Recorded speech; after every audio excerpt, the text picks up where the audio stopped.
Welcome to B2B Outbound, the revenue generating podcast from the team here at Punch. In this first episode, we're going to be tackling the wonderful world of discovery calls.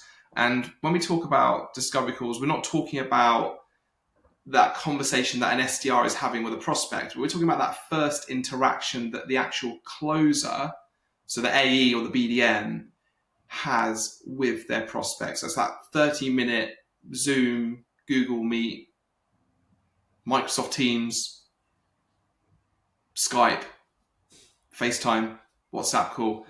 Can't think of any others. Chime, I came across recently. What is it? Chime. What the hell's that? It's Amazon's entry to the market of conference calling.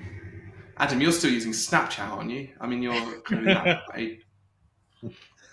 No, unfortunately not. So, anyway, discovery calls. We are talking about that first kind of formal introduction. Sorry, that first formal interaction between the prospect and the AE.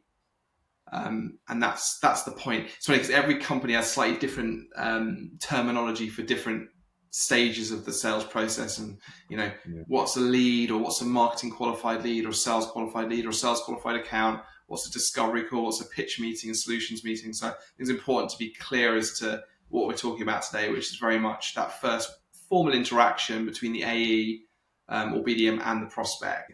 And what we are going to be doing today is we are bringing Adam, who has been with the company for how long have you been with the company for, Adam? 8 years, nearly part of the furniture now. Nearly part of the furniture. What?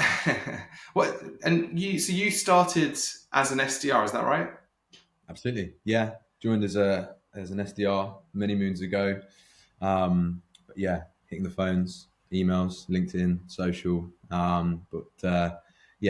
Going outbound on a day-to-day basis to fill up the diary, build relationships, and book those qualified meetings into the diary. And your role, so you progressed with the business. Your role now is in new business functions, so supporting with closing opportunities for Punch. Is that right? Absolutely, yeah. So taking it one step further, but sitting on those discovery calls and then the different stages after that through to close. So working closely with Chris and yourself and various other members of the team for that full sales cycle. And you've had Chris as a line manager, you've had me as a line manager. Who would you say kind of performs no better in that role? My signal's gone. I've cut out. I can't hear you. Sorry. Next question. As I said, like this first topic for this first episode is discovery calls. We thought let's just start with something that is something that I think is neglected by a lot of people, and the fact that actually a discovery call should be treated in different ways based on where the lead has come from. So we have found that when it comes to outbound and generating opportunities through outbound, obviously you're going to someone proactively who may or may not be in a buying window, and you're establishing from them in that first SDR call as to whether they have a challenge, do they have a pain point, and if they do, you then move them into a discovery call. And Chris, you're the one, along with Adam, that are mostly managing the discovery calls for Punch. I mean, what would you say is the core? What's the core kind of goal for the discovery call? Yeah, I think as you said, outbound, is very, very different to inbound leads. So, typically those buyers are earlier in their sales process. They haven't yet necessarily made a decision. So, we know that during that sales process, you need to take 7 hours plus of content to nurture them through to close. So, that discovery call is really the first 30, 40 minutes to get to know them, get to know their challenges. I think for us, we've got a pretty set framework of how we run that whole process. But I think the most important thing is just setting the agenda, which I think a lot of people tend to get wrong. It's a 30 minutes, to learn as much as you can about them. Be clear up front that you're going to ask them a whole load of questions to get to know the business. But quite often, one of the challenges we see, or one of the downfalls we see, is people just selling. Here's the product, here's the service, here's what we do. But actually, you've got to be listening for 25 of those minutes, asking those. To your point, at this stage, we don't really know if there's a good fit or even a solution for us. So it's really important to kind of establish that at the front and not waste any more time. I think from an outbound perspective, I think because you've got full control in terms of who you're targeting, if you've got a clearly defined ICP, and you stick to that, and it's strict and it's robust, then you have a top line understanding of, are they going to be a good fit? Are they typically going to have some of the challenges that you know that you can help overcome? I think inbound is ever so slightly different, but in terms of just going back to the original point, James, that you made around what's the aim of a discovery call, I think it's really easy to jump straight in and try and just educate on the value proposition. This is how we help. This is what that looks like, etc., etc. But I think just taking a step back, using it as an opportunity to really deep dive and not just ask what challenges are you facing, what's this, but actually what's the root cause of that. And it might take 3 or 4 deep diving questions on the same topic to really get to the point. Actually, this is where that challenge is. But like I say, from inbound and outbound, completely different. Yeah, and I guess the purpose of drawing those challenges out is that it allows you, when you then move into a pitch meeting or a solutions meeting, to position your proposition completely bespoke based on the challenges and the goals that the prospect is experiencing in their world. So that discovery call essentially allows you to take an account-based sales approach, because you're drawing out information, and then when it comes to them pitching, you can essentially create personalized value propositions that you can then push into the prospect. So how do you? So just be interesting just to kind of, let's tackle what a best practice discovery call looks like and how it flows. Obviously, it's a set of questions. So you're going to be asking the prospect a set of questions. How do you prevent yourself from going into like an interrogation mode? So you're not like in there just like a police officer asking question after question after question. What's that balance between giving them a bit of insight as to what we do, or what you're doing as a salesperson, versus just asking question after question after question? I think the first thing is to make sure that you're prepped for the call, not just sort of 2 minutes quickly beforehand, but make sure you put some time aside to really understand the business, the people on the call, their roles, what they're likely to do. But I think one of the simplest ways really is open questions. It's making it a conversation. It's not just sitting there and going, budget, authority, need, timescales, various different qualification criteria. It's, let's have a conversation. What's their role specifically? What's keeping them up at night? What challenges are they facing? What are they KPI'd on? What's their plans over the next 6, 12 months? And then using that insight, thinking on your feet, tying it into various things, and thinking, actually, look, this is probably where we can add that value. I know, Chris, there's sort of a couple of different questions that you're keen to ask and go through and so on. Yeah, I think it's also, just to finish that off as well, I think it's really important. We talked about it a little bit just a second ago, but setting the right expectations. So, we do want to ask them a load of questions, and that's fine if you kind of set those expectations up front. So, quite often we'll kick off a call with something along the lines of, the purpose of today's call, I really want to ask you a load of questions, get to understand you if we're a good fit, what's your priorities, what's your challenges. And at the end of this, I'll be able to give you feedback, as to whether we believe we can have value or we're a good fit. So I think as long as you set that up front, it kind of sets expectations that they're okay to answer questions for the next 20 minutes. I think the important thing is, it isn't just bombarding them with questions. There is a how much should the salesperson talk versus listen. I think it's really important to make sure it's not turned into an interrogation, and we are getting the information we need and asking the questions we need. But obviously it's not one-sided. So I think there's a stat recently from Gong that said, an ideal discovery call should be around 60-40 in terms of split. So 60% of the time, the prospect should be talking, asking questions, getting the information from them. But in comparison, you are obviously only talking 40% of the time. So it is still getting more out of them. I think the other thing is, it's really important as a business, and every business is different, is to understand what questions are vital for you to ask to be able to put together a proposal or pitch, the next step. So for us, we have a set number of questions. It's done in a conversational way, so it doesn't seem like question after question, but it's really important that whether it's me, James, Adam, we're all asking the same sort of question. The call is kind of structured in the same sort of way. Yeah, I think in that Gong survey or report as well, I think again it varies. If it's a really consultative sell, there's lots of moving parts and different things. Then again, the number of questions that you need to deep dive into is going to vary massively. But yeah, I think it's stated sort of between 11 and 14 is kind of the optimum to really understand, can you add value here, but without bombarding too much. But it's interesting because we ran a poll or a survey on LinkedIn, and it was around what's the biggest frustration when it comes to discovery calls. And on that topic, the number one answer was when salespeople were talking for 90% of the call. So I think it's probably a common frustration that people face, and sometimes easy to kind of fall into that right when you go into sales mode. Yeah, makes sense. And then so you start off the call, Chris, to your point, best practice is to set the expectations. So, over the next half hour, what I'm keen to do is give you a little bit of insight as to what we do, but actually I want to deep dive into what are the challenges and goals that you guys are experiencing, so that I can make sure that we're a good fit for you. So you're setting those expectations up front. Then you're going into a number of open questions, having an open dialogue to establish what those challenges are, what your goal is, establish what the root cause of those challenges are. I presume by asking sort of, why is that a challenge?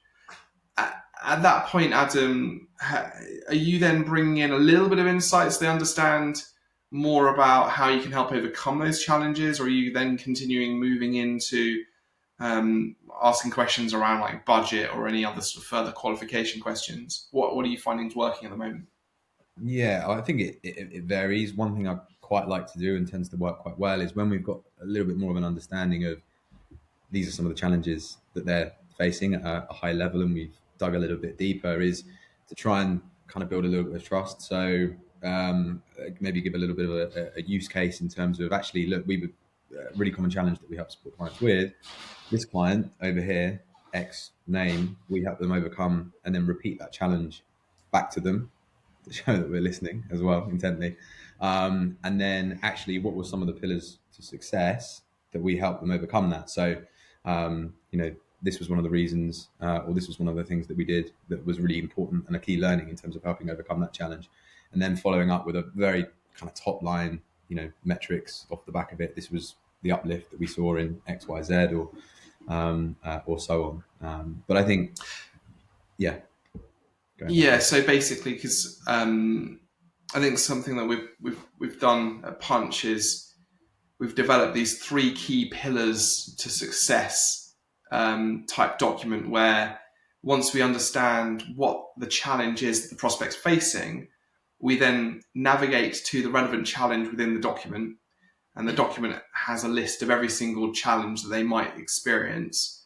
And then we have built kind of what are the 3 key pillars to success in order to overcome that specific challenge. And then what is the mini client story that, again, relates back to that challenge. So it feels very bespoke and personalized to the prospect. But in actual fact, there are only a certain number of challenges that the prospect might experience. There might be up to sort of 10 different challenges. But then in addition to those, or in alignment to those 10 different challenges, there are 3 key pillars to success and a mini client story that line up to that challenge. So that, go on, Chris. I think it's, I agree. I think to get there, though, I think it's really important to get to the root of that challenge, because obviously everyone spouts off 100 things that's wrong or their issues. But I think asking the right probing questions: what have you tried before? What else has worked? Why didn't that work? Really get to the front. That heart of that challenge is really, really important. And I know we obviously are big fans of the closer framework that Alex Hormozy runs, and labeling people that problem is really crucial. So once you've got to the root of it, can just confirm this is your challenge? This is the number one issue you're facing right now? Yes. And then get them to kind of say, yes or no. And that just kind of, from a psychology point of view, labels it, it's out there. I think from future collateral and future conversations, you've then got that to leverage in all your kind of communication. I think it's and closer framework, Alex Hormozy's closer framework is brilliant because it takes you from the kind of that discovery call all the way through to post sale. Yeah. I think one thing that we, sorry, James. Go on, Adam, you go. I was just going to say one thing that actually we've not touched on is in the scenario where you qualify out an opportunity, and actually I think this is just as valuable as qualifying in an opportunity from an outbound perspective. The conversion from discovery through to deal stage and so on should be a lot higher because, like I said earlier, you're in full control of who you're going after. ICP accounts. We know that we've got some sort of understanding that we're going to be able to help these companies. From an inbound perspective, again, it's just as valuable to qualify things out because you don't have full control of who's going to come inbound. Again, they're a little bit further down the funnel, but it's all about actually can we really help these individuals, and it's a waste of everyone's time if you go through the motions. Can we, can't we actually look, we're experts at this and this is what we can do. Qualifying something out as well, it's just as important. Yeah, it might be interesting, Adam, if you just sort of talk us through the S.C.A.L.E framework, which almost leans on the closer framework, but we just developed this S.C.A.L.E framework specifically relating to discovery calls, and the fact that it helps salespeople to break down the discovery call in a really nice way, and structure it through, as I said, S.C.A.L.E. What's it mean? What's the acronym? Yeah, of course. So S.C.A.L.E essentially is a framework that allows you to gain a top level understanding of the prospect world that you're speaking to, the challenges that they're going to be facing, but also introduces value and insights in terms of how can they overcome those challenges from our perspective, regardless if they work with us or not, and positions you as a thought leader on that topic. So S.C.A.L.E is an acronym. S stands for seek, so seek out those insights into the prospective clients. So that means, sorry, Adam, go on. So that means in practice, like when you say seek out those insights. So talk to us about that. Yeah, ask the relevant questions to deep dive. What are the overarching business priorities and goals? What are they working on at the moment? What's the challenge around that? We'll come on to that in a second with the C, but really understanding over the next 3, 6, 9, 12, 24 months, what is the business strategy? What are you working on? And what are the goals that you're looking to achieve? Yeah, makes sense. And then, so what's the next letter? C, if I can spell S.C.A.L.E, right? Yeah. Yeah. So C stands for clarify. So what I mean by that is then clarifying what's the challenges that they're facing around achieving those priorities and goals that they've just mentioned. So what's keeping them up at night? What are the blockers? What are the challenges that are getting in the way? And then actually labeling it as well. So repeating it back to them, and deep diving. Well, that's great. That's a challenge that is. But why is it a challenge? What's the root cause of it? What's the different things that are having an impact on that challenge itself?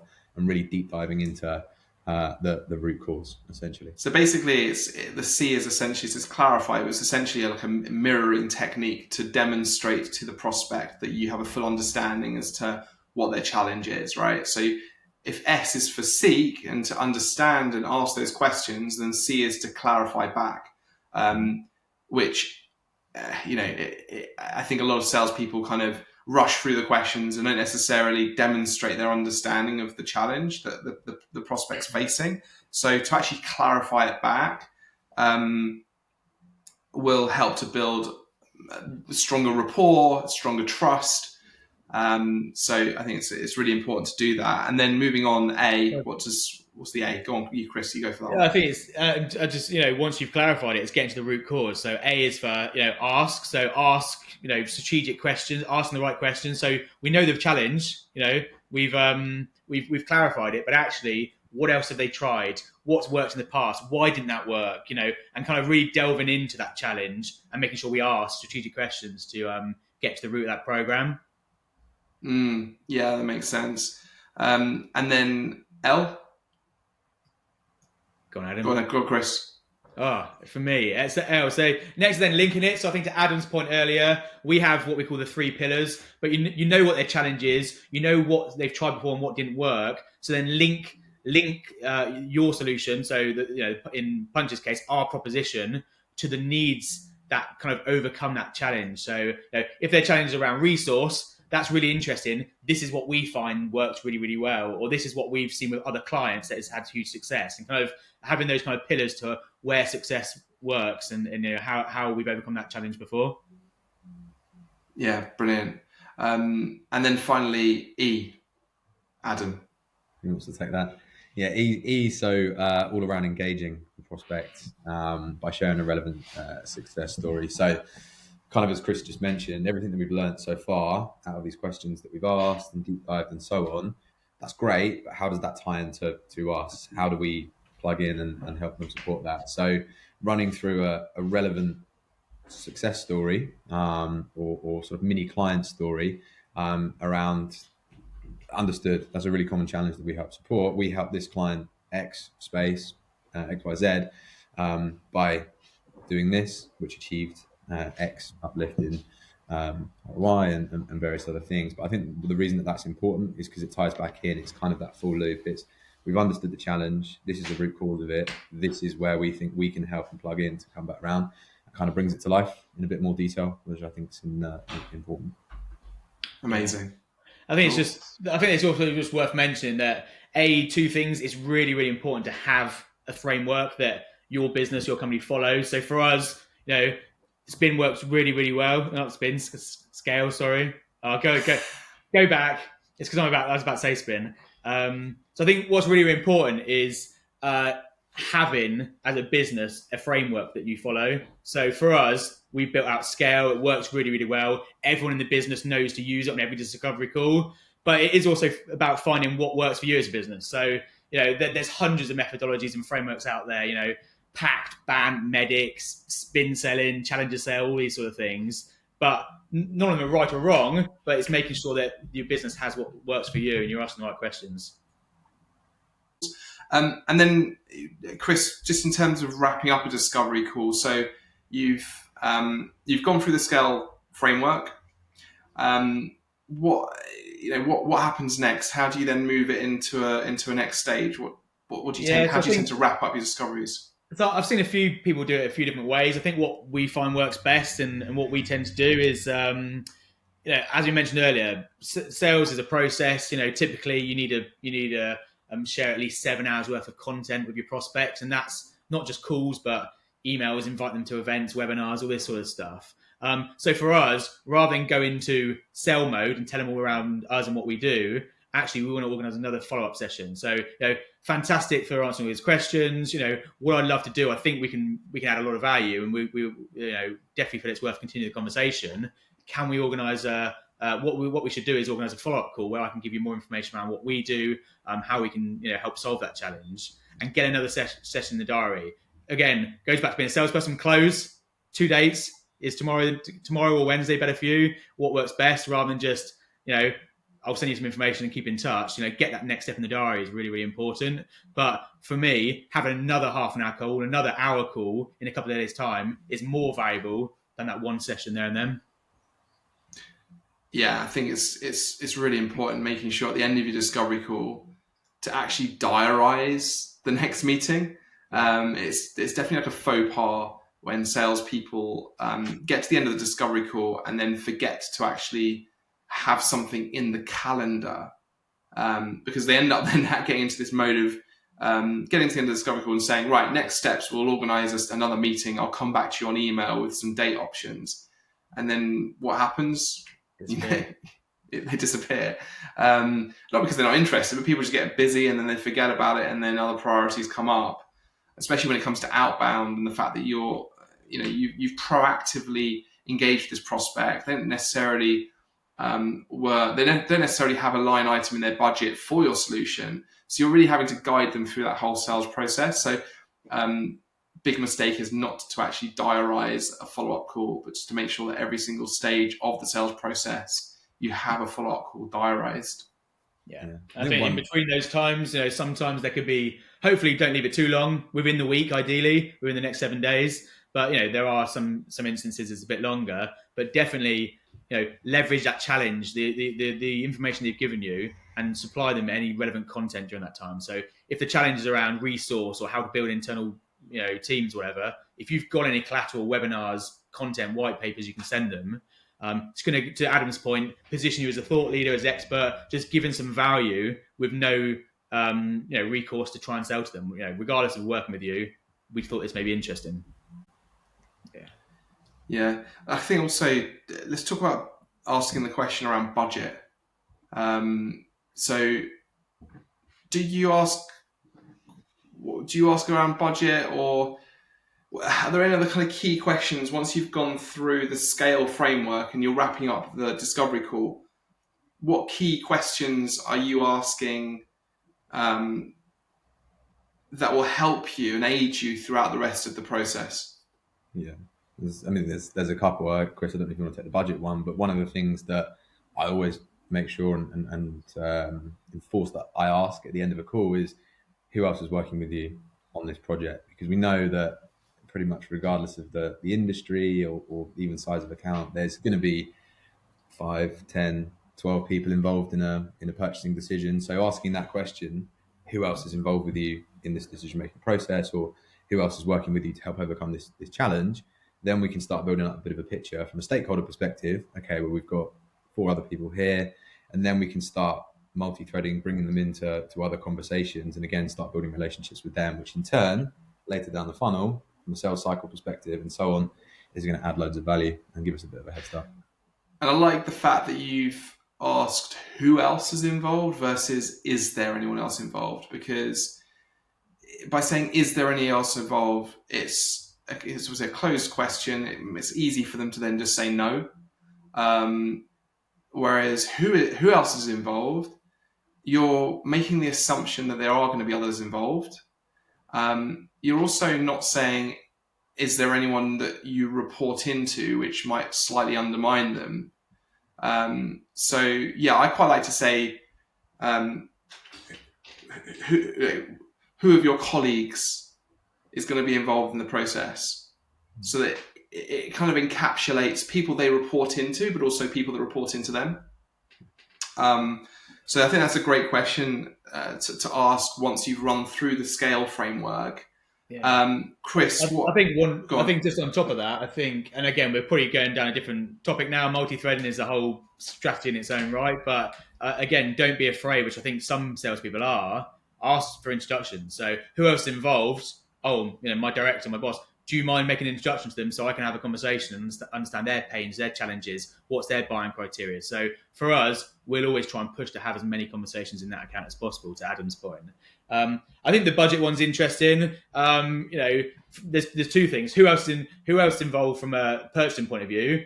If it's a competitive pitch, are we up against people? Who are those people? And for us, we want to know. I think, to be fair, if they don't give that information away, that's a red flag for us. We need to know: are we a like-for-like solution? Are we on an even playing ground and an even playing field from everyone else?